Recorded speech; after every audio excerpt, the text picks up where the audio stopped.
Saudara-saudara yang saya muliakan, Alhamdulillahirabbil alamin. Puji syukur saya haturkan kehadirat Allah Subhanahu wa taala, karena akhir-akhir ini sudah mulai bermunculan di dunia maya, di media sosial, khususnya di YouTube, ilmu-ilmu sepuh, ilmu-ilmu taqarruban, ilmu-ilmu tata cara mendekatkan jiwa kepada Allah, bil khusus zikir.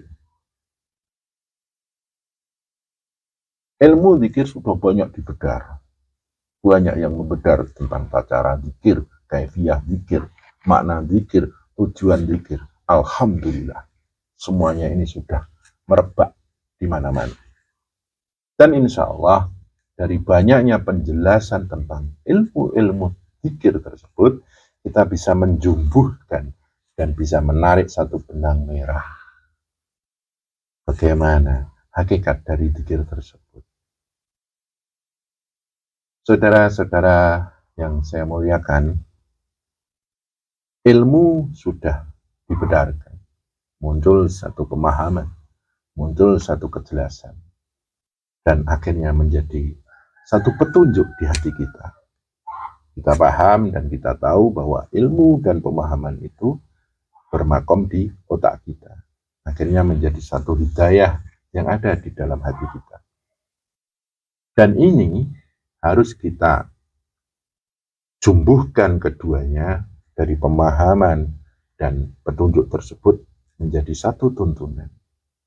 Dan keduanya itu akan menjadi satu tuntunan ketika kita laksanakan ilmu tersebut, hidayah tersebut, kita aplikasikan dalam peribadatan kita, dan kita aplikasikan dalam kehidupan sehari-hari kita.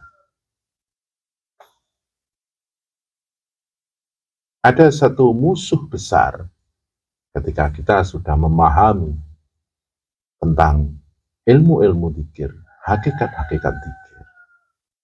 Apa itu? Malas. Malas. Setinggi apapun pemahaman kita, seluas apapun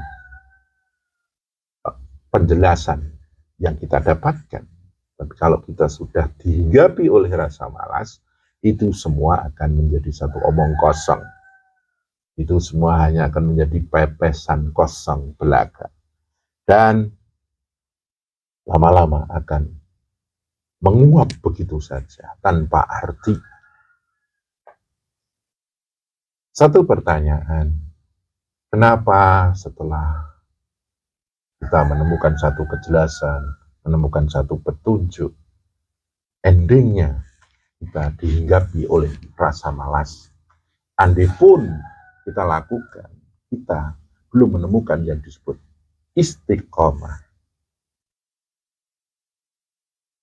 Faktor yang utama adalah ketika dia melakukan tirakat zikir tersebut, belum menemukan titik kenikmatan dalam berzikir. Zikir itu ada lezatnya, zikir itu ada nikmat. Seseorang yang belum bisa menembus titik kelezatan, titik kenikmatan zikir tersebut, otomatis zikirnya akan menjadi satu hal yang menurut pandangan dia sebagai satu kegiatan yang membebani, kegiatan yang tanpa makna. Zikir hanya dijadikan sebagai satu rutinitas yang dia belum bisa menemukan apa sih yang saya dapatkan dari zikir ini. Saudara-saudara yang saya muliakan, menembus titik kelezatan, menembus titik kenikmatan dalam berzikir, itu hal yang perlu kita raih. Karena apa? Setelah kita menemukan titik kelezatan dan kenikmatan dalam berzikir, istiqomah akan muncul dengan alami, akan muncul dengan sendirinya. Kenapa? Kita analogikan, Seperti saya, begitu bahagianya saya ketika bertemu anak saya, memeluk anak saya, mencium anak saya. Anak saya kan masih balita, masih bawah 5 tahun, yang satunya SD. Begitu bahagianya saya memeluk mereka. Karena begitu saya bahagianya memeluk mereka, maka saya ketagihan. Jadi mencium anak itu rasanya tidak ada bosan-bosannya. Kenapa? Saya menemukan titik kelezatan itu. Orang bekerja keras siang malam. Ada titik kelezatan bekerja. Satu, dia bisa menyelesaikan pekerjaan itu dengan baik. Itu titik kelezatannya. Yang selanjutnya, orang yang bekerja akan dapat gaji, akan dapat hasil, akan dapat laba orang yang berdagang. Seseorang yang bekerja mendapatkan gaji, mendapatkan laba, otomatis akan menemukan kelezatan, kenikmatan dalam dia bekerja. Dan akhirnya itu akan membuat semangat dia bekerja, semangat dia berdagang, semangat dia melakukan satu pekerjaan sampai maksimal. Dalam kehidupan bermasyarakat, ada titik kelezatannya ketika dia menemukan banyak saudara, banyak teman, dan membuat mereka ceria dan bahagia. Otomatis akan membuat mereka suka bermasyarakat. Nah ini, zikir ini pun juga ada titik kenikmatannya, titik kelezatannya. Otomatis kalau kita bisa menembus titik kenikmatan, kelezatan dalam berzikir, kita akan bersemangat dalam berzikir. Dan sekarang saya akan mengungkapkan bagaimana sih agar kita bisa menemukan titik kelezatan dan kenikmatan dalam berzikir tersebut. Yang pertama adalah jangan memandang zikir sebagai satu beban. Jangan memandang zikir sebagai satu pekerjaan yang di situ kita menguras tenaga, menguras pikiran, menguras perasaan untuk melakukan zikir. Jangan dipandang zikir itu sebagai satu kewajiban yang memaksa kita. Dan akhirnya kita melakukan itu dengan terpaksa. Jadikanlah zikir sebagai satu tempat istirahat terbaik. Kita tahu di dunia ini kita butuh menata kehidupan agar kita menemukan satu kenikmatan dalam menjalani hidup ini. Kita bekerja, kita menata ekonomi, kita menata kemuliaan, kita menata kedamaian dalam hidup ini. Kita mengasuh anak-anak, kita menata keluarga agar bisa berjalan sesuai dengan yang kita kehendaki. Kita ini manusia multidimensi. Di satu sisi kita bekerja, di satu sisi kita bermasyarakat, di satu sisi kita ngomong keluarga, dan itu semuanya membutuhkan satu energi yang harus kita keluarkan. Baik cipta rasa, karsa, zahir batin, memeras keringat, memeras otak, dan mengendalikan nafsu, mengendalikan perasaan kita. Itu semua butuh energi. Dari semua dimensi itu, cobalah lupakan sejenak 5 menit, 10 menit. Berikan waktu khusus hanya untuk Sang Pencipta kita, untuk Tuhan sesembahan kita, untuk Allah. Disitulah kita beristirahat. Otak ini, hati ini, ketika kita harus menjalani semua urusan dunia, itu kita ringkas di waktu tertentu. Saat itu cipta rasa karsa kita, zahir batin kita, indera kita, semuanya hanya untuk Allah. Dan dengan zikir, ingat, zikir akan menenangkan hati, menenangkan jiwa. Ketika kita dalam berzikir bisa menembus satu kefokusan, maka kita akan bisa menembus satu kenikmatan. Seandainya kita belum bisa fokus, belum bisa konsentrasi, minimal kita sudah bisa memotong banyaknya dimensi yang harus kita pikirkan, banyaknya dimensi yang harus kita tata. Kita di situ hanya menyambungkan diri kita kepada Allah. Seandainya bisa fokus, bisa konsentrasi, alhamdulillah. Seandainya enggak, minimal kita bisa memangkas banyak dimensi yang harus kita urusi. Secara dimensi objeknya, kita hanya satu objek, Allah. Saudara-saudara yang saya muliakan, berbahagialah ketika kita berzikir. Nikmatilah zikir. Apapun yang kita dapatkan dari zikir itu, kalau kita sudah merasakan bahwa zikir itu bukan beban, zikir itu bukan sesuatu yang memaksa kita nambah-nambah pekerjaan, maka kita akan bisa menembus titik kenikmatan zikir. Zikir yang benar dan benar itu sudah diramu oleh guru-guru mursyid kita, agar zikir itu bisa menciptakan satu sensasi ketenangan, sensasi atau istilahnya bunga-bunga ketenangan.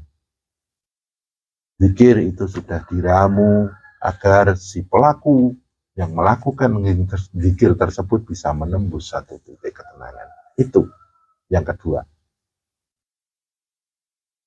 Contohnya begini. Ketika kita duduk dan berniat untuk berzikir, kita sadar diri sedang duduk, kita sadar Sang Maha Pencipta kita yang mengadakan kita, sesembahan kita. Kemudian tarik napas, masuk alam tenang. Kemudian kita menghembuskan nafas sambil mengucap La ilaha illallah, subhanallah, alhamdulillah, Allahu Akbar. Diulang-ulang, dinikmati, dijiwai, diresapi betapa nikmatnya itu. Astaghfirullahaladzim. Dari tarikan dan hembusan nafas dan mengeluarkan lafaz tauhid, lafaz zikir, ini akan memompa jantung kita. Jantung kita akan mengikuti apa yang sedang kita ucapkan, apa yang sedang kita sadari dan kita rasakan sesuai dengan lafaz zikir yang kita ucapkan. Kemudian akan tersalurkan kepada denyut nadi. Kemudian akan tersalurkan kepada peredaran darah.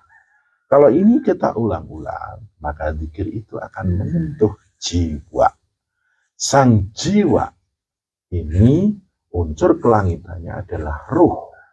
Maka sang ruh ini kebutuhannya adalah taqarruban kepada Allah. Kalau tubuh, kebutuhannya adalah makan, minum, berpakaian, punya motor, punya mobil, punya rumah. Nafsu itu menginginkan itu, pengen ini, pengen itu, akal bercita-cita ini, itu, berangan-angan ini, itu. Kalau ruh itu akan menemukan satu titik ketenangan ketika dia diajak untuk berzikir. sang jiwa yang sudah tertembus lafaz zikir, maka dia akan melahirkan satu ketenangan jiwa. Ketenangan jiwa yang disebarkan lewat nafas, detak jantung, denyut nadi, peredaran darah. Dari peredaran darah ini akan menuju ke titik-titik apa ini? Pori-pori kita. Seluruh tubuh ini banyak pori-porinya. Tersalurkan ke indera kita, sistem akal kita, sistem rasa kita, hati kita, nafsu kita, hidup kita, cahaya kita, rasa kita. Maka saat itulah kita menemukan yang disebut lezatnya berzikir, nikmatnya berzikir. Ketika kita menemukan kenikmatan dan kelezatan itu, otomatis kita akan ketagihan. Ketagihan narkoba, masalah. Ketagihan makan enak, masalah itu. Bisa kolesterol, asam urat. Ketagihan cari hiburan, itu masalah. Ketagihan mencari kenikmatan, mabuk, itu masalah. Tapi kalau ketagihan untuk taqarruban kepada Allah, itu luar biasa. Karena apa? Orang yang sudah menemukan titik kelezatan, kenikmatan dalam berzikir, kemudian dia bisa menembus titik taqarruban kepada Allah. Allah itu maha welas asih. Dia akan disayang sama Tuhan. Allah itu maha kaya. Maka ketika bekerja, dia akan ditunjukkan oleh Allah pintu-pintu kekayaan. Ketika mengasuh anak istri, menata keluarga, Allah maha welas asih, Rahman Rahim. Maka dia akan dibukakan pintu-pintu kasih sayang dalam membangun rumah tangga. Bermasyarakat pun akan dibukakan pintu-pintu welas asih. Betapa indahnya. Orang-orang yang berzikir, kalau memang zikirnya itu benar, insya Allah akan ditunjukkan Allah untuk menjadi orang yang normal. Bukan orang yang aneh, ya. Gara-gara zikir terus dia malas kerja, dia malas membangun keluarga, menyayangi anak istri. Itu bukan. Orang yang berzikir akan diarahkan oleh Allah kepada satu jalan-jalan yang benar-benar sebagai satu bukti bahwa Allah welas asih sama dia. Begitulah saudaraku, cobalah sebelum kita masuk dalam zikir-zikir pendalaman, bentuk dulu satu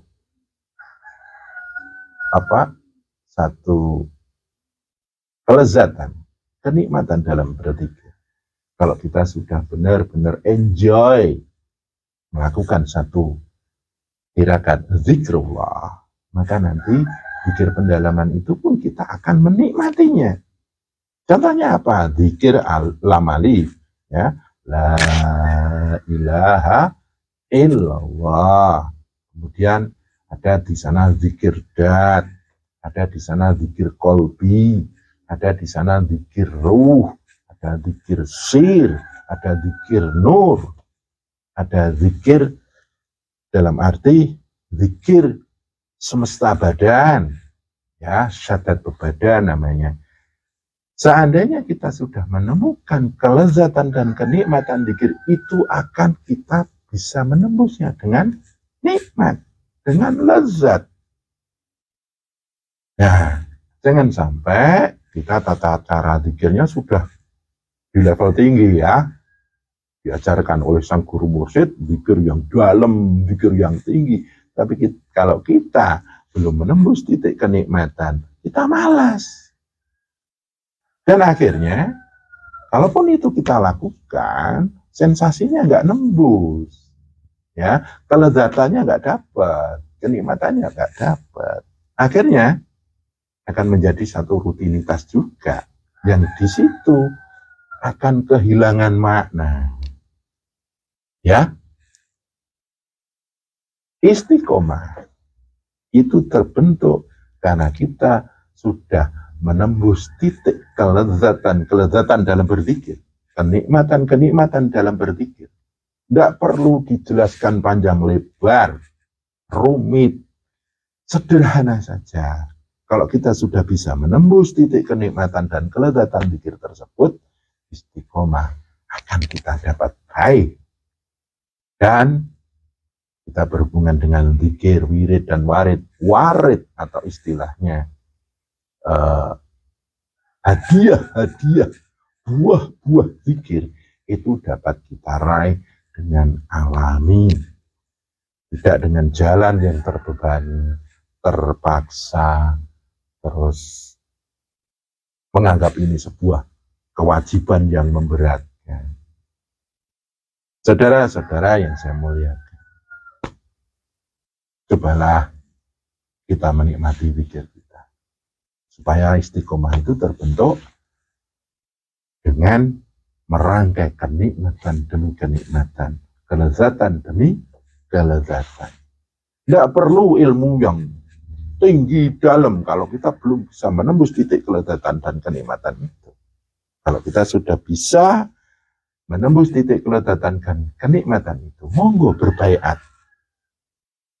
Berarti ilmu zikir yang awal ini saya sudah suka, saya sudah senang, saya sudah menemukan kelezatan dan kenikmatan. Saya ingin yang lebih dalam, dan lebih dalam. Maka temuilah sang guru mursyid. Mursyid yang sanadnya jelas, mursyid yang benar-benar murni mengajarkan zikir, mengajarkan sebenar-benarnya pengajaran. Terus membina, mendidik dengan sebenar-benarnya binaan dan didikan.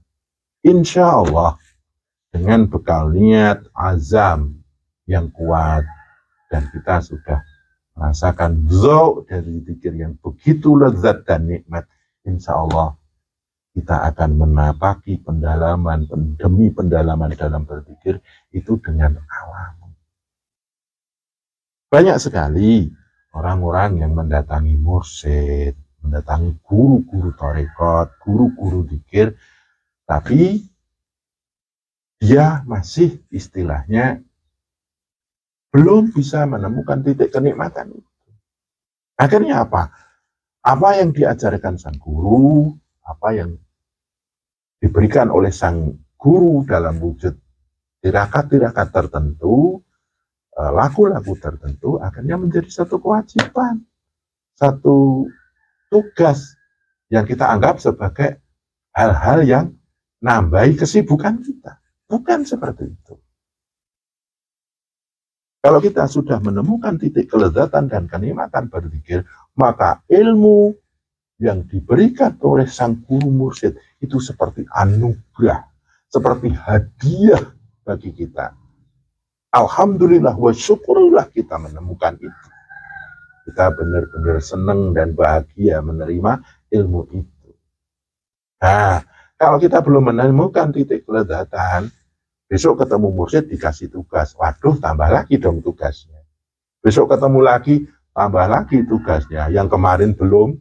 Nah, maka dari itu, saudaraku, latihlah zikir ini dengan alami, dengan senang, bahagia.